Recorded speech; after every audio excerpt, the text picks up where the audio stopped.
gotta fake it until you make it. That should just be the headline of this. Fake it till you make it.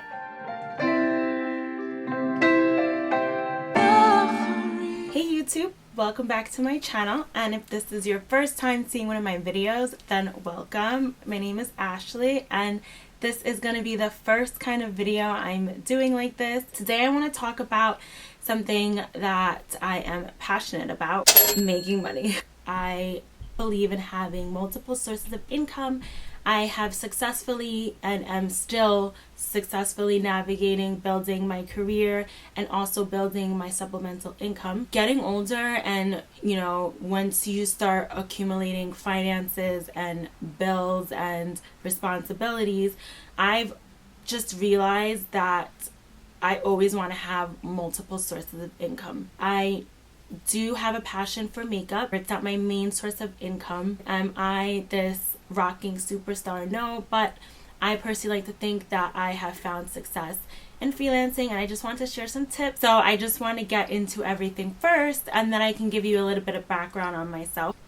But sometimes it is good to give yourself some credibility, because everybody's going to be like, well, who are you to talk about this? I think this video will be super helpful. And then I'll show you a little bit, or all of my kits and things like that I use for freelancing as well. If you want to see and hear how I successfully built my freelance makeup artist business, then just stay tuned. So everybody is different. How my business works for myself is it is another stream of income. It's not my main stream of income, but being a freelance makeup artist on the side has actually helped me through when I was going through my LPN school, and also it has helped me just have more freedom. Everybody is different, everybody's story is unique, everybody's background is unique. And just a little bit on my background, I actually worked at New York Sports Club. I worked there for 4 years. So I wanted to leave the gym. I actually was fighting for a promotion at the gym, and I didn't get it, and I was so upset, and I was like, you know what, I'm just gonna go back to school. So I wanted to get my toes wet, and I got my LPN because I didn't know if I would actually even like nursing.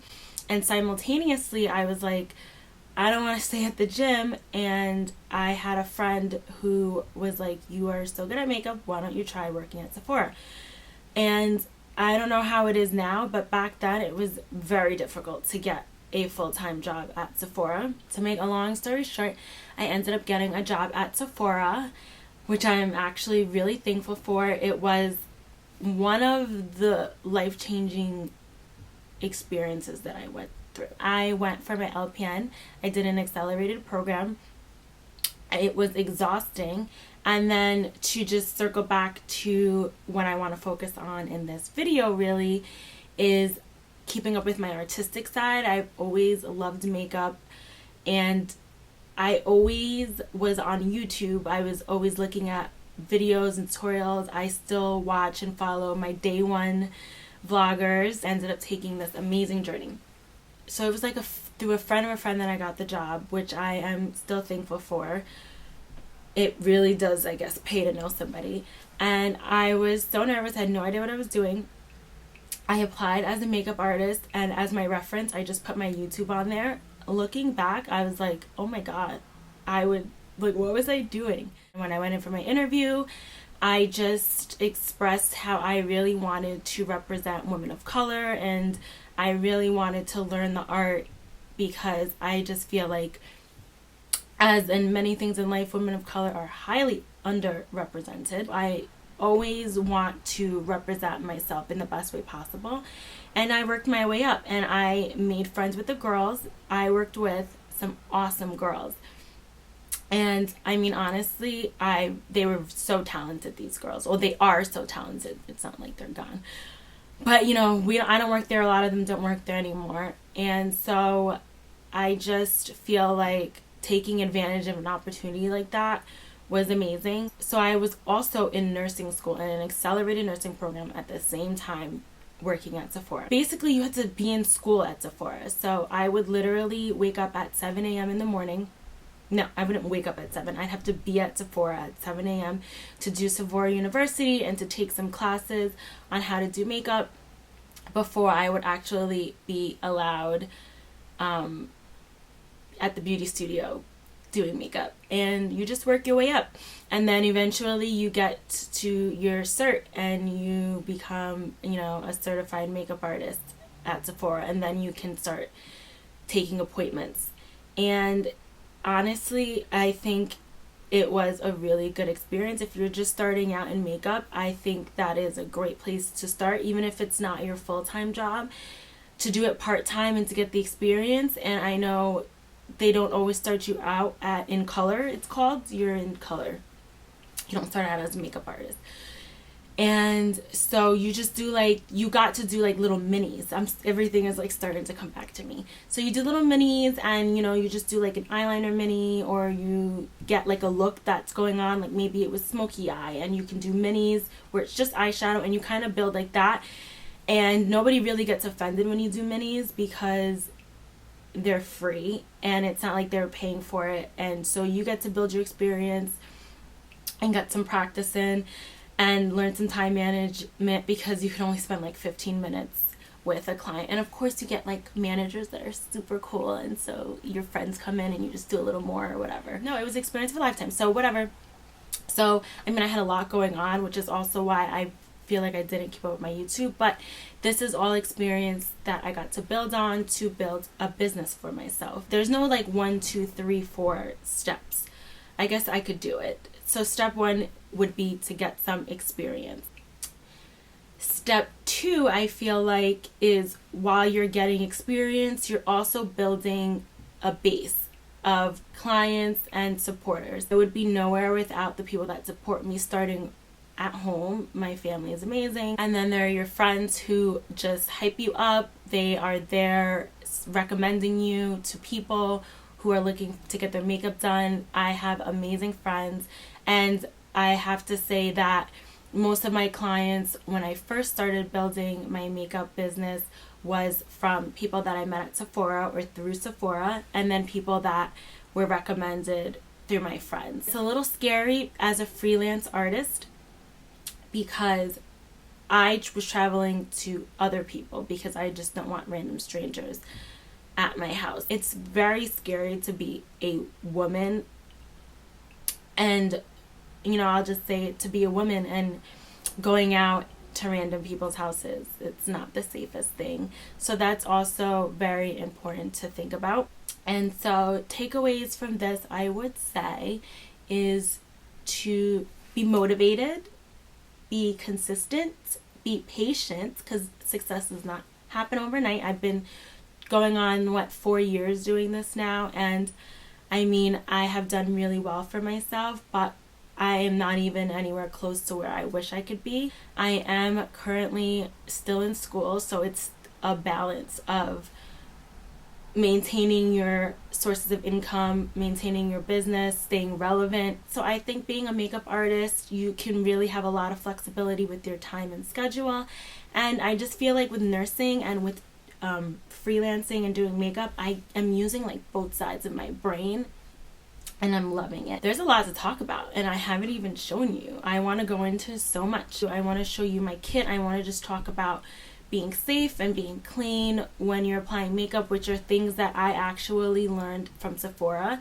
Sephora is excellent in teaching you to properly do makeup and be hygienic at the same time. So let me show you my freelancing kit, and then I'll just talk about how I started from the bottom and how I am where I am now. My freelancing travel kit was actually a birthday gift from one of my dearest friends who I actually met in nursing school, so thank you so much, Margie. And anytime I'm going to go inside of my kit, I always sanitize. I also sanitize before I actually touch any of the products inside. This kit is so spacious, and it's very easy to stay organized. 2 things that are essential for staying hygienic are alcohol and also brush cleaner spray. To stay even more organized, I just found that keeping everything in Ziploc bags helps the most. And so this is my bag that I keep all of my sanitary products and all of the products that I'm going to just be using one by one on clients. I love to use individual sponges. It helps me save time and it works just like a beauty blender. Also, in staying hygienic, you want to have disposable wands. So that is a disposable lip wand, and then I'm going to show you the disposable mascara wands. You don't want to double dip. Anytime that you want to use a lip product, I usually put it on my hand first and then apply it to the client. Lipsticks can be sanitized with the alcohol spray and using a paper towel. That's how we did it at Sephora. I inform clients that they can provide their own lashes, or I always carry a pack. I do charge extra for lashes. Foundation and concealer are the hardest to build up in your kit, so I just collect over time. And so I just want to go through some of these individual bags. They're in groups. So I have all of my blushes in a bag and bronzers in a bag together. And I've just kind of organized things that way. And it just helps to keep you, in check in terms of time-wise. So like, oh, this bag is full of this, and this bag is just full of shadows or mini palettes. And then also for packing, and those are my brushes. So a little trick is to carry an empty Ziploc bag and put all your dirty brushes into, so that you are just not throwing them into there. So kits are the best way to also carry around the most product without taking up too much space. And so these customizable palettes are awesome. I love my Anastasia highlight kits. And you just stay organized and you'll eventually get the hang of it. So starting off in your business, you have to remember that you won't have everything right away. I mean, honestly, Sephora really provides you with a really good base for freelancing and building your own business. I got a lot of makeup from Sephora. I really did. Anytime a new palette would come out, we would be the first ones to get it. I have so many palettes that were just gratis. That's what they call it, from Sephora. I want to make sure that I am not just purchasing things for my kit, saying, oh, it's for my kit, and I never use it. And then B, I don't want to purchase things that I don't have the clientele for. I just know that the demographic that I was working with and most of my clients were in a range, and also I could manipulate. So when I first started building my makeup kit, for foundations and concealers and things, I was mixing things a lot. That is kind of the artist in me, because even at Sephora, when you have a whole entire playground of things to work with, some people just don't match up to anything. And so you're building this slowly, as well as you're building your clientele. And as you build your clientele, then your kit is going to grow. So everything that I have in my kit, I have for myself as well. I don't really double dip except for palettes. I can use my own palettes on myself. But as you can see, I have all my own brushes that I use, all my own mascara, all my own liner that I use. And I have liner and brushes, mascara, which I use the wands for, which is very important to stay hygienic. I don't know how many times I could say it. It's just the nurse in me. You want to make sure that you aren't really spending more than you're making in profit, or that it's at least reasonable, because yes, you have to spend money to make money, but you also just don't want to be in the negative. I mean, you can buy into the hype. I like to save money. 3 things that are my pet peeves for freelancing.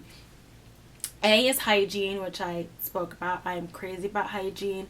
When I get to my clients' houses, I wash my hands, unpack my equipment, wash my hands again. And I'll wash my hands so that I can take out all the makeup that are in the bags, which I always, anything inside there, I call it like clean for me, and it needs to stay as clean as possible. That is pet peeve number 1. Pet peeve number 2 is just making sure that obviously the makeup looks nice and it matches the client. And the most efficient way to make sure that the makeup and the foundation and concealer and everything correctly match your client is lighting. Getting a ring light is honestly one of the best things that you can invest in. When I first started doing makeup, I had this huge duffel bag that I actually got from Sephora. I was a VIA winner It's their employee of the month, essentially. It's called Values in Action, whatever.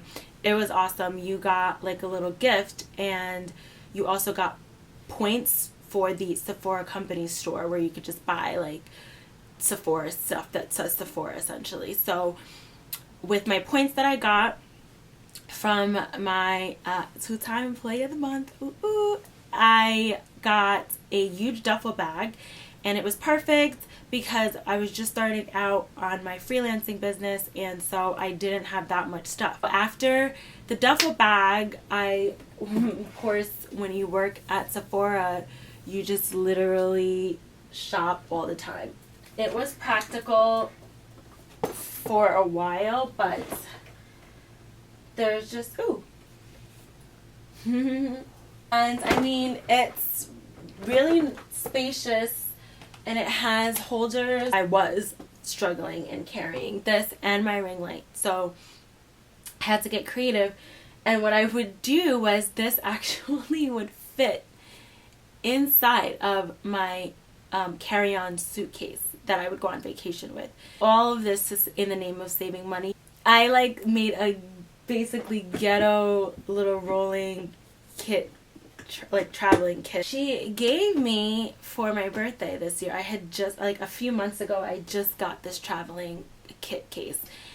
She gave it to me for my birthday because, and she laughed and she said, you know, it really looked like you needed one, because she would see me with either my duffel bag or this, like, struggling. I feel like once you start building these things, eventually you'll get to where you want to be, and I feel really comfortable in my place now. So another good tip to build your business, your freelancing business, any business in general, honestly, is, and my godmom, God bless her soul, actually really hounded me to make business cards. So I went on Vistaprint, and you can pick the design. I get yelled at all the time. I forget my business cards. I try and shove a bunch into my bag. It was 500 of them from Vistaprint. Invest in it. You can scatter these, pass them around. I had clients who just pass them around for me, which is amazing. You can leave them at businesses if you ask. I'm pretty sure you can find coupons for Vistaprint. There are other business card companies. That was just the cheapest that I saw, and as you can, I love my business cards. I think they're very nice. You want quality over quantity. So if I'm not able to successfully maneuver my day and give all of my clients proper time and, you know, stay on schedule, because you don't want somebody to be late to their event, I won't do it.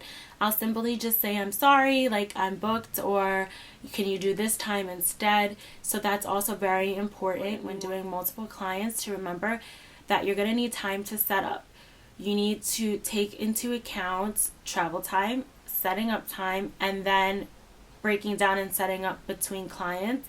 You might be working in a confined space where you just don't have a whole countertop to make a mess, and you have to remember, for time management, the bigger the mess that you make, the more you're going to have to clean up afterwards. And so I have a little system where, you know, with the brush cleaner, if I need to reuse a tool, I'll use the brush cleaner, but you got to give it some time, the brush to dry. So you have to remember that as well, which is why it's good to have multiple brushes. But I just have a boatload of brushes that I collect. And also, when I showed you the sponges, that helps me save time. You want to be reliable, and you want to be cordial. You want to be on time, punctual. These are all important things, so that, you know, when you have clients that look back and say, oh, should I get her to do my makeup again, or get him to do my makeup again, then you're somebody that hits all those check marks in their head, and they had a really good experience with you. People do ask me about pricing, and so obviously, like, I'll tell my clients how much I charge. I will charge less if somebody wants just basic makeup. Maybe it's an older client, somebody's grandmother, they don't like makeup and natural beat, I'll charge the lowest. Somebody has to be getting a full face for me to actually come to you. And also in pricing, you have to consider travel. So if I have to travel anywhere out of state, I'm charging probably the most here, and then, you know, I charge within my county. I don't do like small individual services. My prices haven't really gone up significantly because I am fortunate that this is my second source of income. I think that's very important to be able to, as you grow, also increase your worth, and that means increasing your prices. I'm like a people person. I love to talk and get to know different people from different backgrounds and share and exchange stories. And I just feel like sometimes it's just a mom who wants to get her makeup done and wants to relax, and so then I just make it into like a little spa experience. Have fun. I think freelancing is such an amazing opportunity to get to know people, to get to know different types of people.